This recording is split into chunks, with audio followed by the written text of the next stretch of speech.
So many aspects of our lives have been put on pause because of the COVID-19 pandemic, including youth sports and other organized activities. After being unable to hold in-person sports and activities for over a year, many youth sports in Oregon are finally returning and welcoming back kids who've been cooped up for the past several months. With such a long break from playing sports comes an increased risk for injuries. The Portland Shriners Hospital's walk-in fracture and sports injury clinic is a convenient and reliable resource for when injuries happen on the field. Welcome to Healing Heroes PDX, the podcast series from the specialist at Shriners Hospitals for Children in Portland. I'm your host, Evo Terra. Today I'm joined by Dr. Dominique Larone, a pediatric orthopedic surgeon that helps staff the walk-in fracture and sports injury clinic at the Portland Shriners Hospital. Welcome to the show, Dr. Larone. Thank you. Thanks for having me.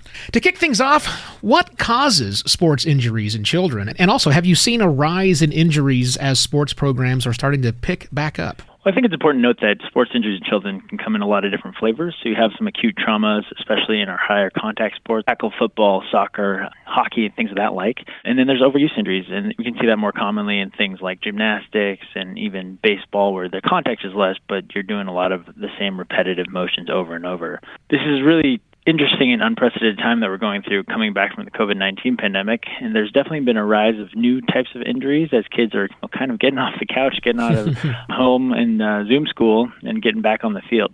And after such a long break from these youth sports, I guess, as you mentioned, because of the COVID-19 pandemic, any sorts of precautions that children athletes and their parents should take into consideration before starting back up the sports program? Well, I think it's important to note that getting kids back out there is definitely what we want to be doing. We want to see them out and active, and that's one of the main reasons I went into pediatric orthopedics and take care of these children. You want them playing. You want them active. It's good for their heart, good for their lungs, and definitely good for their mental health as well. But with also that, the caveat is that most kids haven't been as active. Playgrounds have been shut down, youth sports have been shut down, and so ramping up from, not doing a lot of activity to getting right back out there and going full blast day one is probably not the best scenario.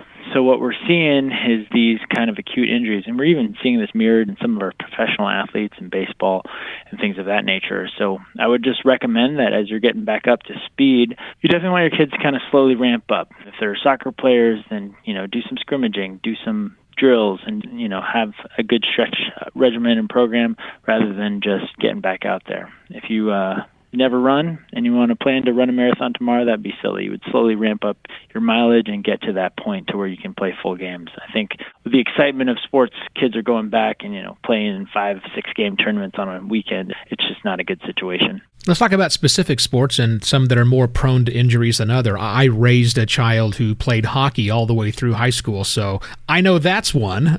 But what other sports are most likely to cause injuries? I don't think there's any sport that is more or less likely to cause injury. I think the most important thing is what we've seen, and the data has really shown that sports specification and early specialization can lead to a lot of overuse and common injuries like that. So it's really common, especially now with parents hoping that their kids be the next LeBron James or something of that nature, where, you're playing one sport year-round rather than playing all the different sports and playing football in the fall and soccer in the spring and whatnot. So I think there's no specific sport that I would say is more injury-prone. They all have their different risk profiles, but getting out there and playing all the different sports, I think, is the most beneficial thing from a cross-training standpoint and not seeing the same repetitive type of injuries and overuse things that we see in the developing skeleton and adolescent child. Yeah, very solid advice there. But if, or perhaps when, an injury occurs, what should a child or probably their family seek out medical care, or when should they just treat that at home? Well, I always kind of joke that if you're a parent, you're a world expert in something, and that's your child. And so if you know your child and you know your child well, which I assume most parents do, you really are the world expert. And so if something seems off, I think you should have it looked at. If your child is not wanting to play, not wanting to run, doesn't have a limp of any sort, I think that's when evaluation should be had. There are some kids that are, quote unquote, tougher and want to tough things out, and just really knowing as a parent what seems abnormal, I think that's good enough for me to seek further evaluation. But in general, as a good rule, if any child has a limp, if any child has continued pain after, a long game of some sort, or doesn't want to go back to play, those are the bigger red red flags for me. Yeah. And this may seem like an obvious question because we want the best thing for our children, but why is it important that when we decide the child needs to see an orthopedist, why is it important we go to one that specializes in pediatrics rather than going to a general orthopedist? Well, that's actually not a silly question at all. A lot of times people say, well, my neighbor's a orthopedic surgeon who does total hips and total knees, and that's just something that they're well-versed. I think in the world of orthopedics, we've become somewhat of a subspecialty field here, and someone who has trained in both pediatrics and sports medicine, in pediatrics especially, has a different understanding, different training, different skill set when it comes to the developing child. Essentially, their bones are different, their joints are different, their muscles are different, and the injuries that can happen are different. Bony injuries can be affecting the growth plates and overall growth, and there's different respect that you have to have from both the injuries that can happen and also the ways that we can treat them. So treating a skeletally mature 18-year-old is very different than a 9-year-old with an ACL tear per se.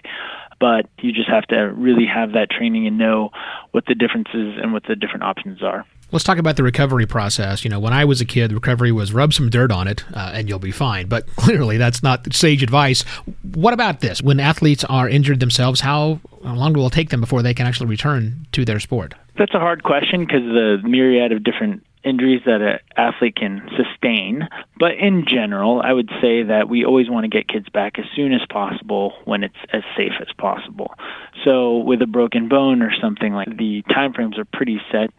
Things heal well and heal pretty reliably in kids, especially, skeletally immature kids who are still growing. They heal bones, get them in the same zip code, and they'll heal. But overuse injuries, ligamentous injuries, muscular injuries can be a little bit more difficult to manage. So it depends on what the injury is itself. But in general, for every bony type injury, that be a fracture or a bad sprain, you're looking usually in the 6 to 10. Of course, there's a big range of things like that. They can really determine how long they're out for. You brought up overuse injuries and then a couple of acute injuries, a fraction, a sprain or something. But let's talk about the difference in how we would treat those two, something that's long time, slowly overuse, and then another just, I broke something. What are we going to do? Well, I think you want to think about acute injuries as trauma, whether that be a big fall, big collision, concussion, that sort of thing. There's an acute moment that instantly happens and your child is hurt. That's something that we can't ever control, even with all the safety precautions and new technologies from safety equipment. They just happen. So those are just injuries that are unavoidable that can just happen. Overuse injuries is a little bit different. Those are subjecting a developing skeleton, a developing musculoskeletal system to the same repetitive motions. We see this a lot in gymnastics, sometimes figure skating. If you want to take a specific example, pitchers. So overhead throwing athletes like pitchers do the constant motion, and even with pitch counts and limitations at the Little League and high school level, they are allowed to throw a certain amount of innings per week. A lot of these kids are playing for 2, 3, even 4 different teams, and so those numbers are really hard. The treatment between the two, for acute injuries, there's usually an acute process to where we either have to mobilize them for, say, a broken bone or have them rest for a tendinous or a ligamentous injury, and often or sometimes surgery for those sort of things. Overuse injuries can be a lot more treated with either rest, activity modification, and physical therapy. A lot of those overuse injuries can be dynamic imbalances in the body. It's things like, speed skaters, which isn't that common, but always turning that one way on an oval track can cause different loading of the body and knees. And so we've seen that the kinematics in those kids is different. So having physical therapy work with them to really have muscular balances work and just make sure their mechanics are well. And in that same vein of talking about pitchers, limiting pitch counts and making sure that their pitch mechanics are as sound and safe as possible. Sure. Earlier you mentioned that there's not really a specific sport that causes injuries. Injuries happen. I assume that there are some common injuries that you see in your profession. Any tips on how we can prevent those? Yeah, I see things, a lot of ankle issues, ankle sprains in our kids that play soccer, and then there's a lot of issues around the knees when it comes to basketball players and things of that nature. What we'll see is ACL tears, sprains, and then in some of our overhead throwing athletes, you'll have elbow issues and shoulder issues. I think the biggest tip for prevention of those is really getting the kids out there and getting strong and really having someone monitor their mechanics. And if they're having any type of soreness or issues, and when they're playing that sport that they're either doing year-round or playing a lot of, I think even the simplest thing is then play different sports, have them mix it up and really kind of cross-train throughout all that. I think that can be a really easy way to avoid big overuse injuries. And then from other prevention standpoint, I think, the NFL is doing a lot as far as preventing concussions, and both female and male soccer, there's a lot of prehabilitation and strengthening and stretching regimens that are widely available on the internet to avoid any of these kind of soft tissue ACL type injuries.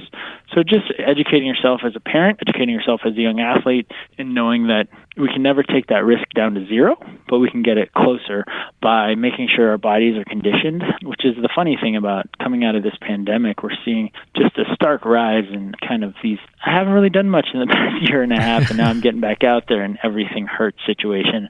Here at Shriners, we're doing a little bit of research just from a public health kind of standpoint to see if those numbers are really increasing and how they're increasing and which sports. So stay tuned for more. Great info. Let's talk briefly about what a family might expect when they make a trip into your walk-in fracture and sports injury clinic. Well, I think it's great that Shriners Hospital for Children has a walk-in clinic, so you don't need an appointment. It's open 7:30 to 4 p.m. And so, even if your kid has an injury at a playground, 7 in the morning, come on in and we can take care of them. The beautiful thing about our system here, it's all pretty much wraparound care right in-house. So we have our radiology room right across the hall with state-of-the-art radiology technology, some of the only EOS systems in the state. If they need any bracing or walker boots or things of that, we have a service prosthetics and orthotics department upstairs, and we have, I would say, the second to none rehabilitation and therapy and PT here as well, who are well-versed with great technology, whether it be treadmills, bikes, and things like that, so that the kids can get back and get strong. So the beautiful thing about coming to Shriners Walk-In Fracture Clinic, one, you don't need an appointment, and two, we're here to take care of you in whatever is needed. If that be, heaven forbid, surgery, we have a huge group of people who are able to take care of those things, and if that's something like bracing or physical therapy, we also have that, and it's all in one building. Makes it an easy stop for the family. A nice and one-stop shop.